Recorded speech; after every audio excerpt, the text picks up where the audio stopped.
श्री स्वामी समर्थ 6 मार्च रोजी आलेली आहे संकष्टी चतुर्थी. दिवस आहे शुक्रवार. ही मराठी वर्षातील शेवटची चतुर्थी आहे. हिंदू पंचांगानुसार फाल्गुन महिन्यातील कृष्ण पक्षातील ही संकष्टी चतुर्थी आहे. काही दिवसांनी गुढीपाडवा येतो आणि नवीन मराठी वर्ष सुरू होते. त्यामुळे ही चतुर्थी खूप खास मानली जाते. जसं आपण वर्षाच्या शेवटी आपले हिशोब पाहतो, चुका दुरुस्त करतो आणि नवीन सुरुवात करायची तयारी करतो, तसंच आध्यात्मिक दृष्टीने ही चतुर्थी मन शुद्ध करणारी संधी देते. ही चतुर्थी आपले लाडके दैवत भगवान गणपतीची असते.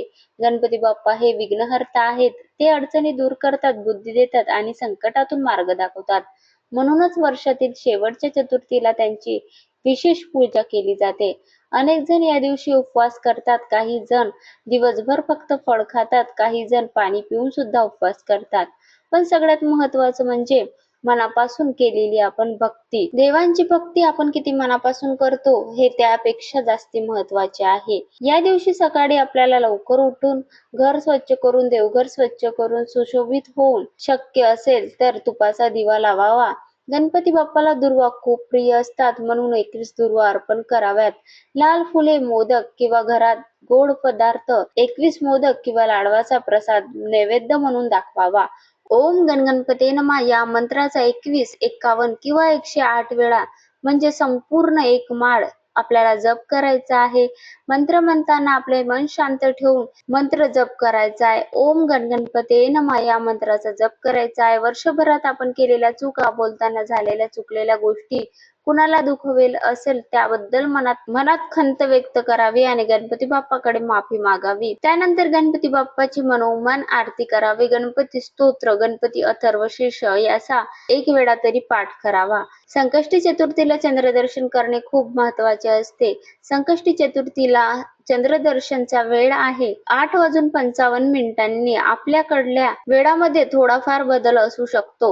संध्याकाळी चंद्र उगवल्यावर त्याला अर्घ्य द्यावे. पाण्यात थोडे दूध टाकून चंद्राला अर्पण करतात आहे. धूप दीप दाखवून चंद्रांचे दर्शन घेऊन त्यांना आपल्या मनातील इच्छा संपूर्ण सांगायची आहे. त्यानंतर गणपतीची सुद्धा आपल्याला आरती करून, गणपती बाप्पाची आरती करून, धूप दीप दाखवून, कपूर आरती करून, गणपती बाप्पांसोबत गणपती बाप्पाची आरती करून मोदकांचा प्रसाद सर्वांना वाटायचा असतो.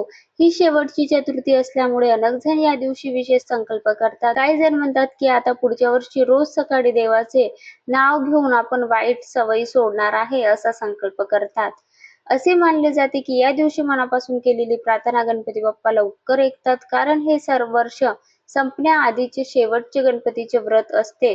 म्हणून काही आपण बाप्पाला सांगतो की बाप्पा हे वर्ष जसे गेले तसे गेले, आता नवीन वर्ष आनंदाचे आणि आरोग्याचे, सुख समृद्धीचे जावो. या दिवशी साधे उपायही करू शकता. एखाद्या गरजूंना अन्न द्यावे, लहान मुलांना फळे द्यावे, गायीला चारा द्यावा.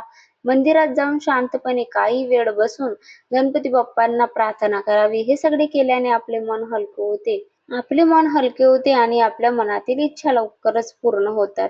थोडक्यात सांगायचे तर 6 मार्चची ही संकष्टी चतुर्थी म्हणजे जुने वर्ष संपण्यापूर्वीच मन स्वच्छ करण्याची, गणपती बाप्पांचे आभार मानण्याची आणि नवीन वर्षासाठी चांगला संकल्प करण्याची सुवर्ण संधी आहे.